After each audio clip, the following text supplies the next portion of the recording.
Channel में आपका स्वागत है। आइए नजर डालते हैं आज की खास खबर पर। आज गोविंदपुरा क्षेत्र में beam soap industries private limited का ऑफिस का शुभारंभ किया गया। मंत्री विश्वास सारंग द्वारा फीता काटकर उद्घाटन हुआ। चैत के पहले नवरात्रे पे क्या क्या फैक्ट्री में अपना उद्योग होगा? हमारी फैक्ट्री के मुख्य कर्ता धर्ता श्रीमान उदय प्रताप सिंह जी हैं, ये हमारे बगल में बैठे हैं और इन्हें पिछले 30 वर्षों का मैन्युफैक्चरिंग का, सारे फर्नीचर का मैन्युफैक्चरिंग का विशेष अनुभव है और विशेष तौर पर इनका हॉस्पिटल फर्नीचर में बहुत अच्छा कमांड है। हॉस्पिटल फर्नीचर के लगभग 400 आइटम होते हैं, बहुत बड़ी रेंज है, तो उसका सबका नाम गिनाना संभव नहीं है। तो सर यहाँ पर किस टाइप का फर्नीचर बनाया जाएगा? नए हमारे यहाँ ज़्यादातर गवर्नमेंट सप्लाई है, तो सीएम राइज स्कूल में जो फर्नीचर सप्लाई होते हैं, सीएम राइज में स्कूल कॉलेज का furniture, principal furniture, office furniture, hostel furniture, mess furniture, ये सब अभी बन रहा है। ऊपर बच्चों की डाइनिंग टेबल और उनकी स्टूडेंट्स के डेस्क बेंच, ऑफिस के अलमारियाँ, ये सब अभी बन जाएंगे। पीएमसी हॉस्पिटल, पीएमसी स्कूलों में भी सप्लाई होगी। कहाँ पूरे मध्य प्रदेश में? पूरे मध्य प्रदेश एंड पूरे ऑल ओवर इंडिया, कई सारे प्रदेशों में पहले से ही सप्लाई है। लगभग 14-15 स्टेट में हमारी पहुँच है। तो सर आज उद्घाटन तो कुछ नहीं है, ये एक्चुअल 2022 में हमारा हो चुका था। ये हमारा ऑफिस अभी निर्माण हुआ, अभी तक हमने ऑफिस चालू नहीं किया था, तो उसके परिप्रेक्ष्य में हम समझ लीजिए आप ऑफिस का उद्घाटन है। साथ ही साथ अभी हम सब लोगों को पहली बार हमने इनवाइट किया यहाँ पर, तो इसको आप कह सकते हैं कि हमारा उद्घाटन ही है सर। क्योंकि अभी तक हमने इष्ट मित्रों को अभी तक बुलाया नहीं था। अभी विश्वास सारंग जी पधार कर फीता काट कर अभी गए हैं और हमारी महापौर अभी किसी कारणवश लेट हो गई है, वो अभी आने वाली है। बाकी यह है कि हमारा फर्नीचर में बहुत बड़ा अच्छा हर तरह का मतलब घरेलू फर्नीचर है, स्कूल कॉलेज फर्नीचर है, सर। आज चैत के नवरात्रे शुरू हुए हैं और आपकी जो उद्घाटन हुआ है, मंत्री जी आए थे, क्या मैसेज है? बहुत शुभ रहा। देखिए, चैत्र नवरात्रि हो या बाकी दोनों नवरात्रि में हमारे भंडारे भी होते हैं, हमारी दूसरी इंडस्ट्री भी है, वहाँ से हम पूरे भंडारे वगैरह करते हैं और ये तो बहुत अच्छा माता रानी का पदार्पण का समय रहता है। इससे अच्छा कोई शुभ समय हो नहीं सकता। और आज हिंदुओं का एक नव वर्ष भी है, इसलिए हम कह सकते हैं कि हम नव वर्ष के प्रथम दिन भी इस कार्यक्रम को कर पाए हैं। यह हमारे लिए एक सौभाग्य की बात है। धन्यवाद। आज हमारे अनिल श्रीवास्तव जी की एक फैक्ट्री का ऑफिस का शुभारंभ हुआ है। इनकी फैक्ट्री तो 2022 में प्रारंभ हो गई थी और बहुत अच्छा कार्य ये कर रहे हैं। आज बहुत अच्छा दिन है और माननीय विश्वास सारंग जी ने इस ऑफिस का उद्घाटन किया है। तो मैं तो माता रानी से और भगवान चित्रगुप्त से यही प्रार्थना करूंगा कि इस ऑफिस में बैठकर ये दिन दूनी रात चौगुनी प्रगति करें, उन्नति करें और स्वयं का विकास तो करें ही, अपने समाज का भी विकास करें और राष्ट्र का भी विकास करें। यही मेरी शुभकामना अनिल भाई के लिए, उदय भाई के लिए। आप दोनों बड़े अच्छे से समझदारी के साथ कार्य कर रहे हैं, इसी प्रकार आप लोग कार्य करते रहें। और आज चूँकि हमारा हिंदू किया गया शराब दुकान के बाहर 24 घंटे से बैठी महिलाएं रीवा में बोली, दुकान हटाई जाए, जान चली जाए, हम नहीं हटेंगे। रीवा में करहिया मंडी के पास स्थित शराब दुकान को हटाने की मांग को लेकर महिलाओं को धरना जारी है। वे पिछले 24 घंटे से धरने पर बैठी हुई हैं। इनमें अधिकांश आर्मी ऑफिसर्स के परिवार शामिल हैं। मौके पर आबकारी विभाग और पुलिस के अधिकारी महिलाओं को समझाने पहुंचे, लेकिन वे असफल रहे। महिलाओं का कहना है कि शराब दुकान के चलते इलाके में असामाजिक तत्वों को जमावड़ा बढ़ गया है। आए दिन शराबी सड़क पर हंगामे करते हैं और महिलाओं के साथ छेड़खानी की घटनाएं होती रहती हैं। इसी के खिलाफ महिलाएं धरने पर बैठी हैं और तब तक नहीं हटने का ऐलान कर चुकी हैं। महिलाओं का कहना है कि जान चली जाए, लेकिन तब तक नहीं हटेंगे जब तक प्रशासन दुकान को हटाने का ठोस फैसला नहीं लेते। लाडली बहनों की सुरक्षा की मांग धरने पर बैठी महिलाओं ने मुख्यमंत्री मोहन यादव से गुहार लगाई है। उन्होंने खुद को लाडली बहन बताते हुए कहा कि उनकी सुरक्षा सुनिश्चित की जाए। महिलाओं का कहना है कि यदि उनकी मांगे नहीं मानी गई तो वे अपना आंदोलन और तेज करेंगे। भजन कीर्तन और नारेबाजी के साथ विरोध जारी। धरना स्थल पर महिलाएं भजन कीर्तन और नारेबाजी कर रही हैं। उनका कहना है कि शराब दुकान के चलते इलाके का माहौल खराब हो गया है और महिलाएं तथा बच्चियां घर से बाहर निकलने में असुरक्षित महसूस कर रही हैं। यहाँ पर धरने पे बैठी हुई है, क्या लॉ एंड ऑर्डर की स्थिति है, क्या कंट्रोल में क्या है? महिलाएं जो है शराब दुकान के स्थान के विषय को लेकर धरना प्रदर्शन कर रही हैं।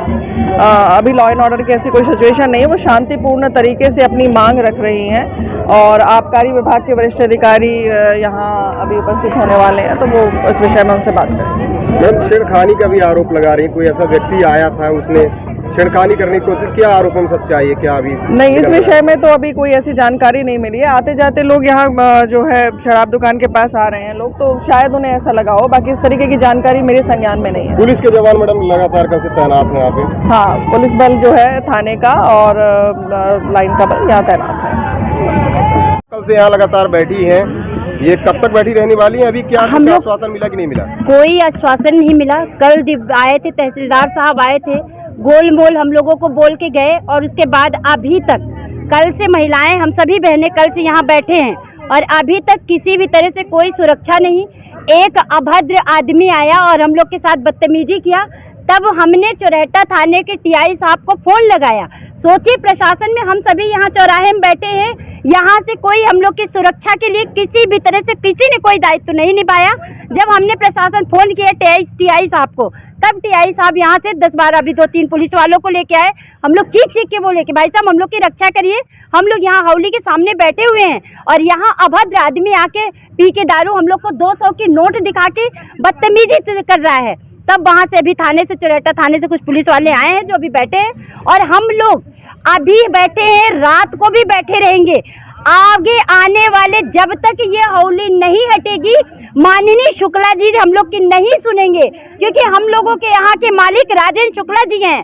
हम बहनों ने वोट दिया है, हम लोग आधी आबादी हैं, 50% हम लोग वोट देने वाली बहनें हैं, तब आज हमारी सरकार बनी है और हम अपने सरकार से ये अपेक्षा करेंगे कि हम बहनों की रक्षा करें, सुरक्षा करें, ये होली अन्यत्र कहीं करवा दे। इससे बड़ी तो कोई मांग नहीं है हम लोगों की। ठीक है, नाम बता दीजिए। ममता तिवारी हमारा नाम है, यही कि हम लोग मूलतः निवासी हैं करैया हौली के पीछे। हम लगातार कल से हम लोग बैठे रहने वाली है, क्या है? जब तक ये हटेगी नहीं तब तक हम बैठे रहेंगे और कल से हम लोग भूख हड़ताल करेंगे, रोड जाम करेंगे। आज हम जब सुबह आए तो शुक्ला जी, जिनकी जमीन है, अजय शुक्ला जी हम लोगों को बुलाया, 2-3 महिलाओं को उधर साइड में, बोले इधर आइए। हम लोग गए, उन्होंने बोला कि क्या कर रही हैं आप लोग, जाइए। हम कहे नहीं, जब तक हौली नहीं हटेगी तो हम जाएंगे नहीं, क्योंकि हमारे बच्चे सुरक्षित नहीं है, यहाँ से स्कूल जाते हैं और हम लोगों के पति यहाँ पे रहते थे। 10 फैमिली यहाँ से, हम आर्मी फैमिली से हैं, हस्बैंड हमारे देश की रक्षा में हैं, 3 बेटियाँ हैं सर मेरे, कॉलेज जाती हैं, आती हैं, सामने दारू की बोतल फोड़ दी जाती है, गाड़ी रोक दी जाती है और स्कूटी के सामने पत्थर रख दिया जाता है। हम बहुत पीड़ित है, बहुत परेशान है। मैं बोली कोई घटना घट जाएगी तो शुक्ला जी आप भाई हैं, बड़े भाई हैं, हम आपसे करबद्ध निवेदन करते हैं, इसको आप कहीं दूसरी जगह शिफ्ट कर दीजिए, आपकी हौली से दिक्कत नहीं है, क्योंकि यहाँ से रोड है, इसलिए हम लोग परेशान हैं। उन्होंने ये बोला कि आप लोग जाइए, नहीं हटेगी। अभी तक तो कोई घटना नहीं हुई है, लेकिन अब घटना होगी। उसके बाद हम लोग वहाँ से उठ के चले आए कि ठीक है आपने, ये अजय शुक्ला जी बोला जिनकी जमीन है। फिर आधे घंटे के बाद एक आदमी आया, वो यहाँ पे इतना परेशान कर रहा था, 200 की नोट दिखाया और यहाँ पे अंदर करके गाड़ी फुल एक्सीलेटर कर करके आगे पीछे घुमा रहा था। उसका वीडियो भी है सर हमारे पास। फिर उसने नोट दिखा के बोल रहा अब इसका क्या ले। उसके बाद हमारी महिलाएं आक्रोशित हो गई। फिर हम लोग उन्हें शांत किया कि भाई कानून अपने हाथ में नहीं लेना है। हमारे साथ कुछ भाई लोग भी हमारे सपोर्ट में थे, उन्होंने उसको साइड किया और उसने हमें आके यहाँ पे उनके बोलने के आधे घंटे में ही हमें परेशान किया गया। हम लोग हटने वाले नहीं हैं, क्योंकि पूर्व में भी हमने विरोध किया था तो बोले थे कि होली हट जाएगी। कलेक्टर के पास भी गए थे, एसपी के पास भी गए थे, हम सभी महिलाएं। वैसे कब तक बैठी रहेंगे? हम बैठे रहेंगे जब तक ये हटेगी नहीं। कल हम रोड जाम करेंगे और जितना जो भी हो सकता, क्योंकि हमारे बच्चे सुरक्षित नहीं है, हम सुरक्षित हैं। प्रशासन की तरफ से कल अबकारी अधिकारी आए थे, उनका मतलब कुछ भी नहीं, गोलमाल घुमा के कि ऐसे है, इससे कुछ नहीं होता है, 3 साल से खुली है, मतलब कुछ भी समझ में नहीं आया। आज जब वो अभद्र भाषा का इस्तेमाल कर रहा था, परेशान कर रहा था, हमें महिलाओं के साथ छेड़खानी कर रहा था, तब हमने चौराहा थाना में फोन लगाया। उसके आधे घंटे बाद 2-3 पुलिस वाले आए हैं और उसके बाद से मेरा नाम कृष्णा तिवारी है, मैं यहीं की निवासी हूँ। और यहाँ फिर बैठी है लगातार, ये कल से आप लोग यहाँ अनवरत बैठी हैं अनिश्चितकालीन धरने में, जी। क्यों बैठी हैं, कब तक बैठी ये हम हावली हटाने के लिए मांग कर रहे हैं कि हावली हट से अंते चली जाए।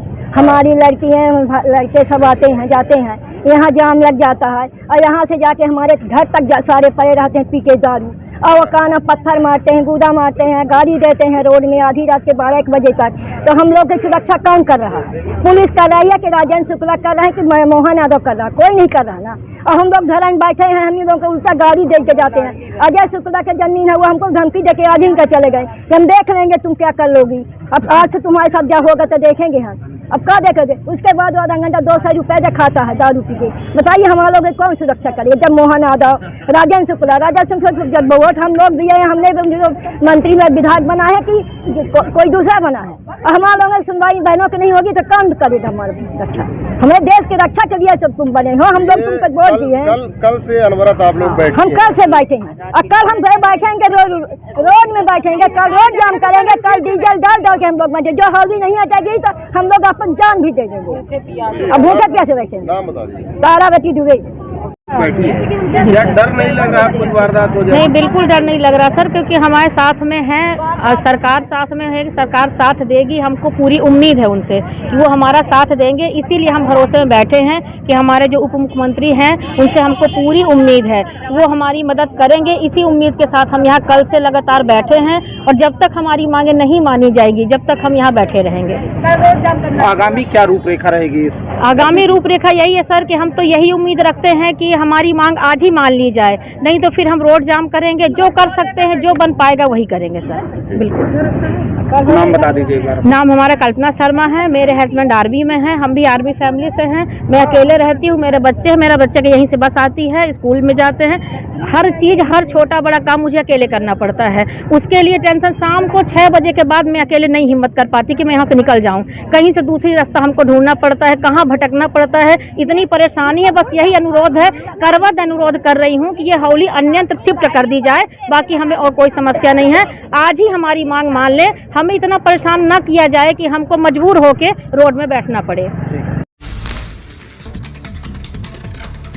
मेरठ में पत्नी मुस्कान के द्वारा पति सौरभ के टुकड़े करके मारने की घटना के बाद डरे पति लोकेश ने आज पुलिस अधीक्षक कार्यालय में अपनी ही पत्नी की क्रूरता की कहानी बताते हुए ज्ञापन सौंपा और मदद की गुहार लगाई कि मुझे मेरी पत्नी से बचाओ साहब।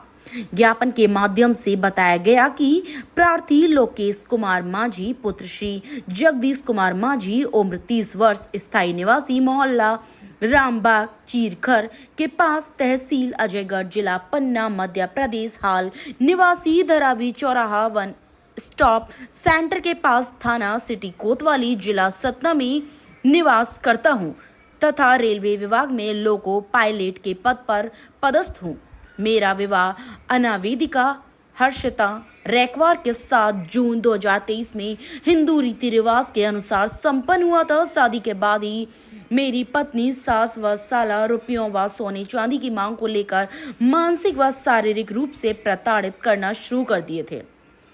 चूंकि मैंने एक गरीब घर की लड़की से शादी करने का फैसला किया था, मैंने शादी में कोई भी दान दहेज नहीं लिया था क्योंकि अनावेदिका के घर के लोग बहुत ही गरीब थे तथा अनावेदिका के पिता पेट्रोल पंप में नौकरी करते थे। एसपी कार्यालय पहुंचे हैं, क्या है पूरा मामला और क्या हुआ है? मेरा नाम लोकेश कुमार माझी है और मेरा स्थायी पता है अजयगढ़ जिला पन्ना मध्य प्रदेश और वर्तमान में मैं सतना में लोको पायलट पद पर कार्यरत हूँ और वहाँ पर मैं किराए के मकान में रहता हूँ। और मेरी पत्नी से मेरा थोड़ा विवाद है। विवाद में क्या है कि मेरी शादी 2023-25 जून को पत्नी हर्षिता रैकवार ललितपुर में हुई थी। वो भी बहुत गरीब घर से है। मैंने सोचा कि मैंने गरीब घर में शादी करूं। उनके पिता पेट्रोल पंप में काम करते हैं। शादी के कुछ महीने बाद ही उन्होंने लड़ाई झगड़ा शुरू कर दिया, मेरे ऊपर दहेज केस कर दिया झूठा, मेरे घर वालों को फंसवा दिया। उसमें हमारी न्यायालय की जीत हुई क्योंकि बहुत झूठा मुकदमा था, न्यायालय ने उसको संज्ञान में लिया। उसके बाद पत्नी लगातार 1 साल से मुझे प्रताड़ित करती रही, बहुत मारपीट की, मेरे दोस्तों से नहीं मिलने दिया, मेरे घर वालों को सपोर्ट नहीं करने दिया, मुझे घर नहीं जाने देती थी, मेरे दोस्तों से नहीं मिलने देती थी और जहाँ भी जाओ तो बोले वीडियो कॉल करो, कहाँ जा रहे हो, यहाँ जा रहे हो, वहाँ जा रहे हो, शक करती थी एकदम बिल्कुल इस तरह से। और कई बार मेरे साथ मारपीट हुई जिसके वीडियो साक्ष्य मेरे ऊपर साक्षात हैं। इस बार रिसेंटली अभी कुछ दिन पहले 12 तारीख को 12 मार्च को इसी साल 2025 12 मार्च को मेरे साले और मेरी सास यहाँ आए मेरे यहाँ रहने के लिए सतना में, और मेरे ऊपर तानाशाही करने लगे और अजीब अजीब चीज़ें मांगने लगे। मुझे गाड़ी ला के दो, इनका खुद का घर मुझे चाहिए, मुझे पाले ला के दो, मुझे हार दो, इस तरह से डिमांड करने लगे। मैंने कहा मेरे काफ़ी लोन चल रहे हैं, इलाज में पत्नी काफ़ी प्रेगनेंट थी, तो मैंने कहा मेरा काफ़ी पैसा खर्चा हुआ, कर्जा हो गया लोन में। और बोले नहीं गेट में हम सब नहीं जानते, कुछ भी जानते। उसके साथ लेकर मुझे मारपीट कर दी मेरे साथ, और इतनी मारपीट की जिसमें मैंने सहयोग से अपने एक कैमरा लगा रखा था जिसका पता नहीं था पत्नी को। उस कैमरे में सारे ये वीडियो रिकॉर्ड हुए हैं। पैसे की मांग करती थी और पैसे की मांग करती थी, बिल्कुल पैसे की मांग करती थी, जो वीडियो में साक्ष्य में आए हैं। तो मैंने इसकी FIR सबसे पहले, मैं जहाँ रहता हूँ, मैं करंटली अस्थायी पता मेरा सतना में है, सतना में, तो मैंने सतना सिटी कोतवाली में इसका FIR की है मैंने, फिर आज अपनी साले पे और पत्नी सास पे।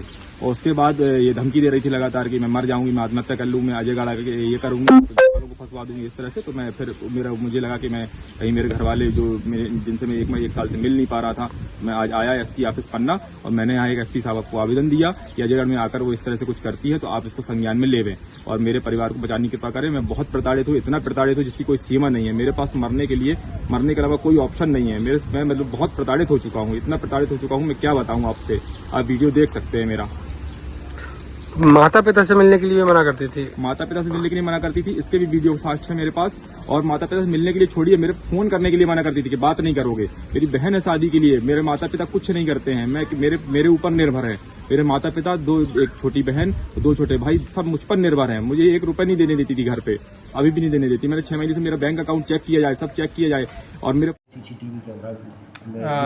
जी, मेरे पास एक फरियादी आया था जो स्वयं लोकोमोटिव पायलट है। उन्होंने एक वीडियो दिखाया था जिसमें उनकी जो वाइफ है बहुत बुरी तरीके से उनको मार रही है, बाल खींच रही है, और बाद में घर पे जो सामान है वो भी तोड़ फोड़ कर रही है, टीवी को भी तोड़ा है। इस तरह की कई सारी चीज़ें थी उस वीडियो में, जिसमें दिख रहा था कि वो महिला जो है पति को काफ़ी बुरी तरीके से पीट रही है और वो पति कुछ नहीं कर रहा है। सतना में इन्होंने जो है इसके ऊपर वहाँ पे कंप्लेंट की थी और बताया गया है कि वहाँ पर मुकदमा भी कायम हो गया है। यहाँ पर पन्ना पुलिस से उनका ये निवेदन था कि अजयगढ़ थाने में वो आकर अभी कुछ दिन रह रहे हैं, तो उनको ये आशंका थी कि कहीं वो महिला आकर यहाँ पर भी उनको परेशान ना करें। तो उनको आश्वस्त किया गया है कि वो थाना प्रभारी से मिल लें। थाना प्रभारी को भी बता दिया गया है यदि ऐसा कुछ भी होता है तो पुलिस त्वरित कार्रवाई करते हुए जो भी इस तरह की हरकत करेगा उनके साथ तो उस पर न्यायोचित कार्रवाई करेगी। आजकल सर समाज में पुरुषों की प्रताड़ना की घटनाएं बढ़ी हैं, ऐसे में कानूनी सुरक्षा कैसे मिल सकती है, क्या संदेश देंगे जो शादीशुदा लोग हैं इस तरीके से पीड़ित होते हैं?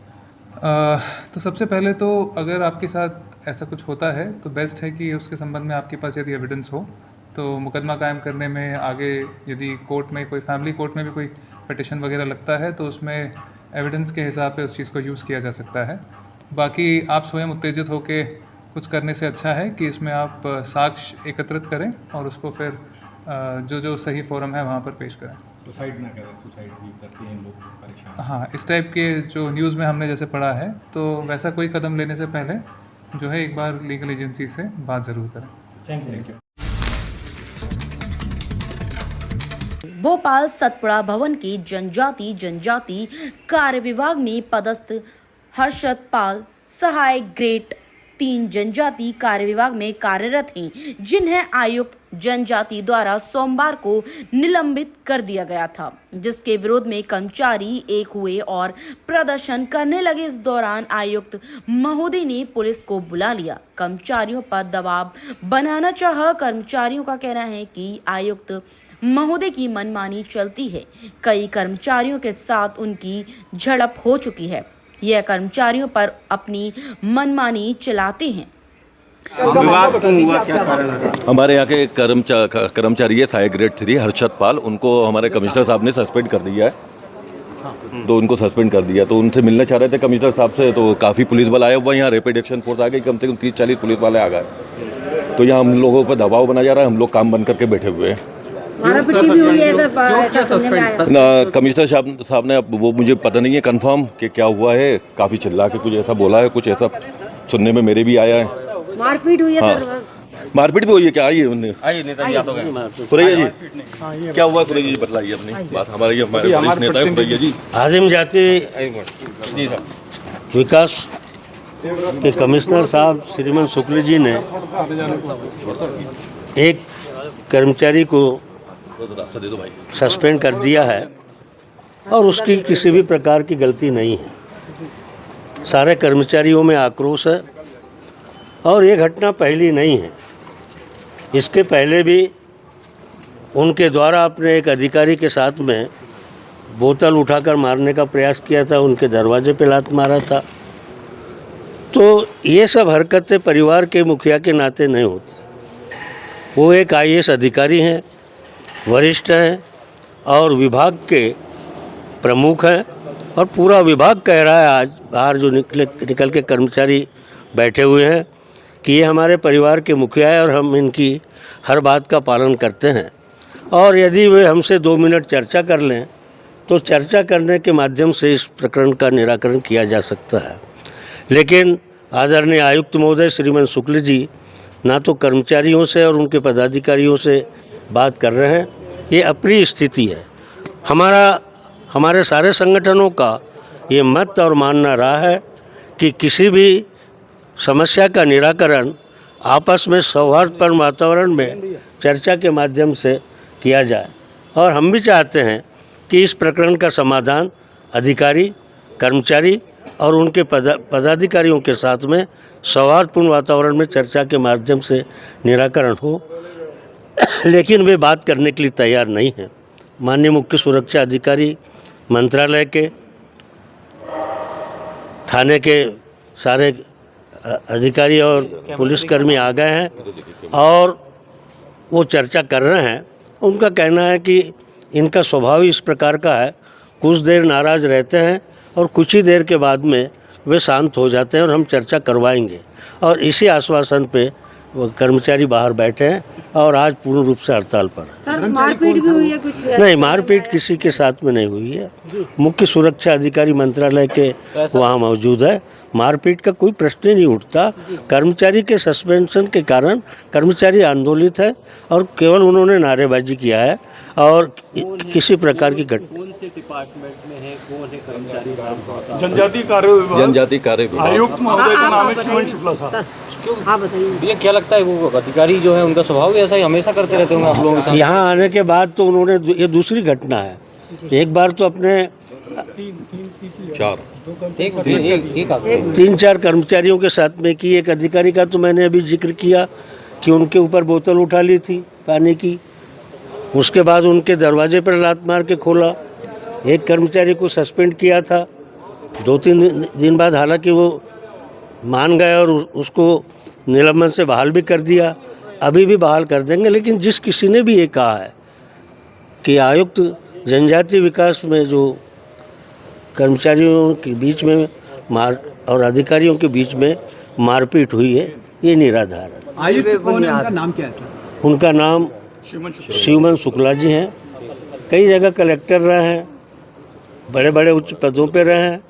लगभग 1 साल से यहाँ पर हैं और यहाँ पर इसी प्रकार का उनका व्यवहार रहता है कि नाराज़ होते हैं, नाराज़गी में कर्मचारियों के साथ में बदतमीजी करते हैं और उसके बाद में मान जाते हैं। जिस कर्मचारी को क्या लगता है कुछ मानसिक संतुलन क्या नाम है? हर्षद पाल। मानसिक संतुलन ठीक नहीं है क्या? नहीं, मानसिक संतुलन तो हम नहीं कह सकते, हो तो चिकित्सा विभाग चेक करेगा कि क्या है। लेकिन लोगों का, कर्मचारी साथियों का कहना है कि श्रीमान शुक्ल जी को गुस्सा बहुत जल्दी आता है, गुस्से में कई अप्रिय निर्णय ले लेते हैं। कर्मचारी ही नहीं, छोटे तबके के कर्मचारी नहीं बल्कि अपने अपर आयुक्त, उप संचालक तक के साथ में इस प्रकार का दुर्व्यवहार वे कर चुके हैं। हमारा निवेदन है कि वे परिवार के मुखिया हैं और इस प्रकार का दुर्व्यवहार की घटना की पुनरावृत्ति न हो, ऐसा कार्य करें जिससे कर्मचारी काम पर आ जाए और संचालनालय का काम सुचारू रूप से चल सके। खबर है कि वो कुछ शराब के नशे में रहते हैं। अब ये तो हमें पता नहीं लगा कि वो शराब पीते हैं या नहीं पीते हैं या क्या ये है। ठीक है। मोहन सरकार ने शिवराज सरकार में जारी CM राइज स्कूल योजना का नाम बदलकर सांदीपनी विद्यालय रख दिया है। क्या ये बदलाव शिक्षा के स्तर को सुधारने के लिए है या सिर्फ नाम बदलकर दिखावे की राजनीति को चमकाने और नया रंग बनाने के लिए है? जब शिक्षा में असली मुद्दों पर काम करने की जरूरत थी तब सरकार ने नाम बदलने की दिशा में कदम उठाया। भारतीय जनता पार्टी की पिछली सरकार में उच्च शिक्षा मंत्री रहे डॉक्टर मोहन यादव जी न जाने कौन सी राजनीतिक उपेक्षा का बदला लेते हुए शिवराज सिंह चौहान जी के बतौर सीएम लिए गए फैसले बदलने का आमादा है। भारतीय जनता पार्टी का काम केवल नाम बदलना है। अभी सीएम राइज स्कूल कुछ दिनों पहले ही चालू किया गया था।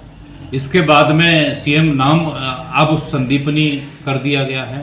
नाम बदलने से शिक्षा व्यवस्था नहीं सुधर जाती है, लोग शिक्षित नहीं हो जाते हैं। मध्य प्रदेश की सरकार जो भारतीय जनता पार्टी की 21 साल से सरकार रही है, जिसमें घोटाले पर घोटाले हर विभाग में होते जा रहे हैं। अब मैं कुछ आंकड़े हैं मध्य प्रदेश के जो शिक्षा विभाग के, मैं सभी के सामने रखना चाहूंगा। और मुख्यमंत्री जी ने घोषणा की है, मैं शिक्षा मंत्री मुख्यमंत्री जी दोनों से आपसे पूछना चाहता हूं, केवल नाम बदलने से शिक्षा और स्कूल सब अच्छे हो जाएंगे क्या? शिक्षा की सुविधाएं अच्छी हो जाएंगी क्या? मध्य प्रदेश में लगभग 92,000 स्कूल हैं, ऐसा डाटा जो आ रहा है कि 92,000 स्कूलों में से लगभग 13,000 स्कूल जो हैं जो बंद होने की कगार पे हैं।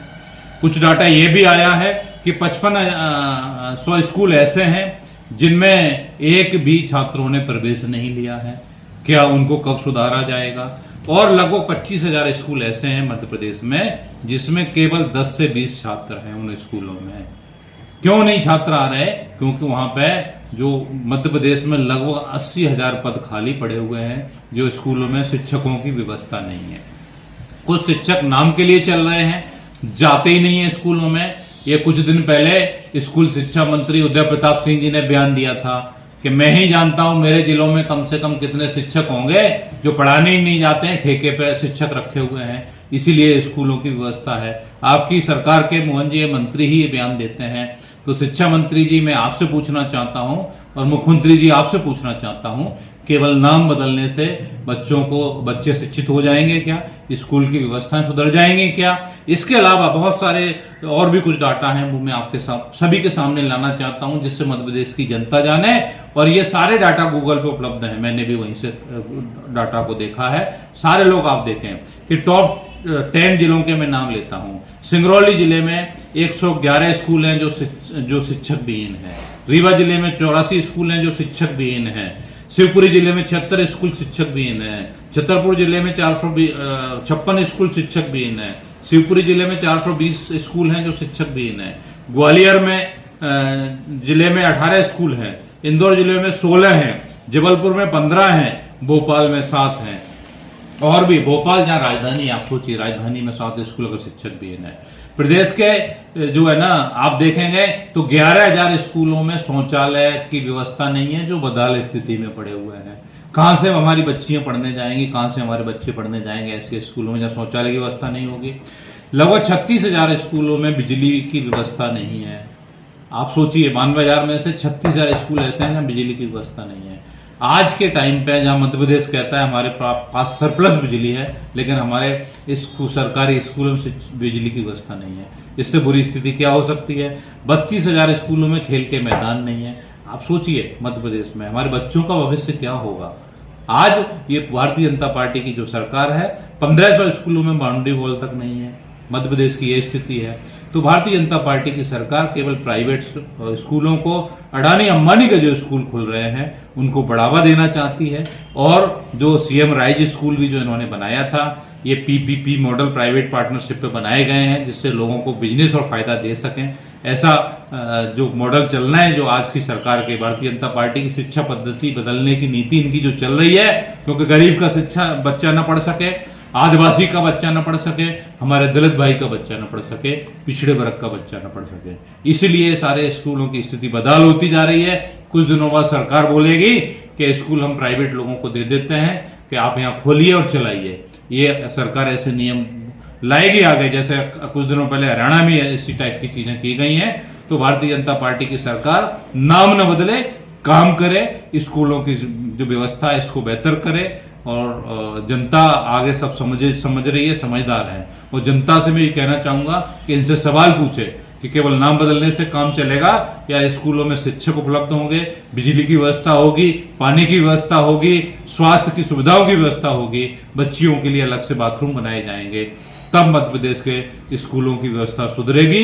केवल नाम बदलने से शिक्षा नहीं सुधरेगी, ना स्कूल की व्यवस्था सुधरेगी।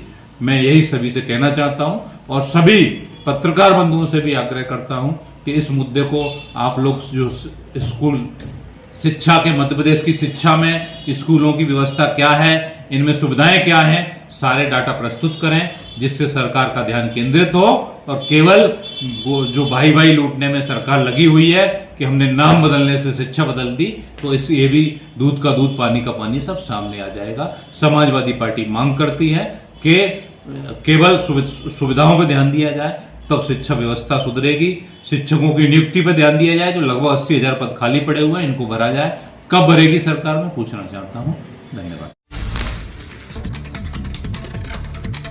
जल संकट को लेकर सीहोर के ग्राम विसनखेड़ी के ग्रामीण आवेदनों की पूंछ बनाकर अजगर की तरह लेते लेते कमिश्नर कार्यालय तक पहुंचा और मांग की कि कमिश्नर महोदय, सीहोर में विकेट 2 महीने से जल संकट को लेकर मेरे द्वारा आया ग्रामीण द्वारा कलेक्टर से लेकर मुख्यमंत्री तक आवेदन दिया जा चुका है, लेकिन कहीं कोई हमारी सुनवाई नहीं हो रही। उल्टा हम ग्रामीण जंग को डर कर देते तो हमारे साथ प्रशासन द्वारा जागरण हमें हमारे खिलाफ कानूनी कार्रवाई कर रहे हैं, हमारे घर मकान को तोड़ने की धमकी दी जा रही है।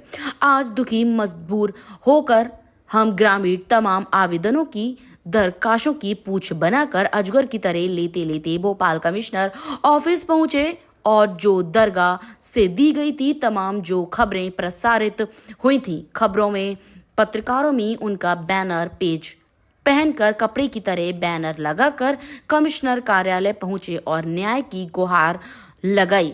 पंचायत में की जा रही भ्रष्टाचार से तंग आकर जल संकट की आवेदन देकर तंग आकर आज मजबूर दुखी होकर ग्रामीण जन पहुंचे कमिश्नर ऑफिस। क्या समस्या? शुभ नाम क्या है आपका? सर मेरा बजरंगी नागर, में ग्राम विसनखेड़ी रहता हूँ। जिला सीहोर है, तहसील इछावर है मेरी। मैं पानी के लिए यहाँ पर आया हूँ। मैंने कलेक्टर साहब को आवेदन दिया, तहसीलदार साहब को आवेदन दिया, इसके बाद मैंने प्रभारी मंत्री जी को आवेदन दिया, मुख्यमंत्री जी का यहाँ आवेदन दिया। हमारे यहाँ पानी की इतनी समस्या है कि जनता पूरी त्राहिमाम मच रही है जनता के लिए। कौन है सरपंच, क्या नाम है? सरपंच है जितेंद्र तमोलिया है, वो सरपंच पति है तमोलिया जितेंद्र। वो मतलब मशीन शासन द्वारा मशीन स्वीकृत हुई थी, विसनखेड़ी पहुंच भी गई। इसके बाद उसने हट के मतलब मशीन नहीं लगने थी, वापिस कर दी। तहसीलदार साहब खुद आए कि मशीन नहीं लगेगी, इसके बाद फिर आए तो फिर तहसीलदार साहब भी नट गए कि मशीन यहाँ पर नहीं लगेगी। प्रभारी मंत्री कौन है? प्रभारी मंत्री कृष्णा गौर है हमारे। क्या कार्रवाई की कृष्णा गौर ने? कुछ भी कार्रवाई नहीं हुई। कार्रवाई होती तो मेरे को यहाँ तक आने की जरूरत क्या थी? ये लक्की लेके कितने दिन हो गए? सर मेरे को 2 महीने हो गए भगते। फरवरी के महीने से मैं भग रहा हूँ ये पानी के संकट के लिए। गांव में पानी का एक बूंद पानी नहीं है, त्राहिमाम मच रही। टैंकरों से पानी मंगवाना पड़ता। गरीब आदमी कहाँ पर जाए पानी लेने के लिए? 2-2 हजार 1-1 रुपए में पानी आता है। इस समस्या के लिए सरकार को कितने नंबर दोगे आप? अब कितने नंबर है? कुछ भी नंबर नहीं है, 0 नंबर है अभी तो। मिली आपको? सर सरपंच से बोला था, सरपंच ने तो और भ्रष्टाचार इतना किया कि गांव में 3 टंकी आई थी पानी की, वो भी नहीं बनाई, उसके पैसे भी निकाल के खा गया। टैंकर मरम्मत के पैसे निकाल लिए। और तो और सरपंच पति इतने बच्चा थे कि उसने होल मशीन तक नहीं लगने देती गाँव के अंदर। महिलाएं कैसे भरण पोषण करती हैं बगैर पानी के? अरे साहब काय का भरण पोषण करे, दिन भर पानी में वो लोटे लेके इधर उधर जाने में लग जाए। बेचारी त्राहिमाम मच रही, पानी के दिहाड़ की वसूली नहीं हो रही महिलाओं से। कितनी आबादी है गाँव की? 2000 जनसंख्या है विसनखेड़ी की। इसके बाद लोटा लेके जाना पड़ता है, सोच के लिए लोटा 10-10 लीटर पानी चाहिए। लेटरिन बाथरूम कहाँ से लाए इतना पानी? इसलिए हम यहाँ कमिश्नर साहब के पास आए। यहाँ से हमें आस है कि यहाँ से कुछ न्याय मिले हमें। वो साहब 3 बार आवेदन दे दिया, कोई सुनवाई नहीं हो रही। सीहोर जिले के अंदर कोई सुनवाई नहीं हो रही। मेरे साथ में गई कलेक्टर साहब के पास, वहाँ पे भी आवेदन दे के आए, कोई सुन। 7वीं वाहिनी का 76वां स्थापना दिवस खेल प्रतियोगिता का हुआ आयोजन। मध्य प्रदेश की 7वीं वाहिनी का 76वां स्थापना दिवस पर खेल प्रतियोगिता का शुभारंभ लाल परेड ग्राउंड में हुआ। इस दौरान परेड, रस्सा कसी और वॉलीबॉल की खेल प्रतियोगिता का आयोजन किया गया। सप्ताह भर चलने वाले इस आयोजन में 7वीं वाहिनी के अधिकारी कर्मचारियों ने अलग अलग खेल प्रतिस्पर्धा में भाग लिया है। वाहिनी के कमांडेंट हितेश चौधरी ने बताया कि इस प्रतियोगिता में अलग अलग वर्गों के खिलाड़ी भाग ले रहे हैं। विशेष सुरक्षा बल के जवानों ने आपदा के समय भी कई चुनौतीपूर्ण कार्य किए हैं। उनकी कला को निखारने के लिए खेल प्रतियोगिता का आयोजन किया गया है, जो 1 सप्ताह तक चलेगा। खेल प्रतियोगिता में विजेता टीम को पुरस्कार भी दिया जाएगा। वाइट हितेश चौधरी, कमांडेंट भोपाल से SS अली की रिपोर्ट। 76वां स्थापना दिवस मनाया गया था। किस तरीके का खेल किया जा रहा है और कब से कब तक? 7वीं वाहिनी विशेष सशस्त्र बल भोपाल में स्थापित है। इसका 76वां स्थापना वर्ष अभी मनाया जा रहा है। 1950 में स्थापित हुई थी। सबसे पुरानी वाहिनी में है हमारी 7वीं वाहिनी और ये पूरे प्रदेश भर में अनेकों काम करती है। बहुत ही लॉ एंड ऑर्डर से लेकर हर तरह के कार्य यहाँ पर होते हैं। ये जो हमारा 76वां स्थापना दिवस है, इसको हम पूरे सप्ताह मनाया जा रहा है। मुख्य उद्देश्य यही है कि जो हमारे वाहिनी के सबऑर्डिनेट्स हैं, जो हमारे अधिकारी कर्मचारी जवान हैं, ये सब आपसी समन्वय बेहतर बना पाएं। इसमें व्यावसायिक दक्षता का विशेष आयाम रखा गया है ताकि उनकी व्यावसायिक दक्षता बेहतर हो। बलवा ड्रिल से लेकर के लॉ एंड ऑर्डर में कैसे बेहतर काम कर सकते हैं, वो इन 5 दिनों में सिखाया जा रहा है। साथ ही स्पोर्ट्स बहुत ही महत्वपूर्ण परंपरा पुलिस विभाग की रही है, जिससे फिटनेस बेहतर होती है। तो सभी जो वाहिनी के अधिकारी कर्मचारी, उनको टीमों में बांटकर और स्पोर्ट्स का आयोजन कराया जा रहा है। आज पहला दिन है, 1 अप्रैल है। आज यहाँ पर एक KP कैंटीन हमारी होती है, जिससे बहुत लाभ मिलता है परिवारों को। उसका आज उद्घाटन ADG welfare Anil Kumar sir द्वारा और ADG SF चंद्रशेखर सर द्वारा किया गया, जो बहुत ही खुशनुमा हमारे यहाँ अवसर रहा है। इसी तरह आगे आने वाले दिनों में लगातार वाहिनी में कार्यक्रम होते रहेंगे। 4 तारीख को बड़ा खाना आयोजन किया जाएगा, जिसमें सभी वाहिनी के अधिकारी कर्मचारियों के परिवारों को DGP महोदय की उपस्थिति में बड़े खानों का आयोजन में बुलाया जाए। सर कितने खेल हैं यहाँ पर? अभी 4 ग्रुप इवेंट्स कराए जा रहे हैं। बाकी अलग अलग परिवार के लिए सैकड़ों गेम खेल रहे हैं। Thank you. ऐसे ताजा अपडेट पाने के लिए हमारे चैनल को लाइक करें और सब्सक्राइब करना ना भूलें।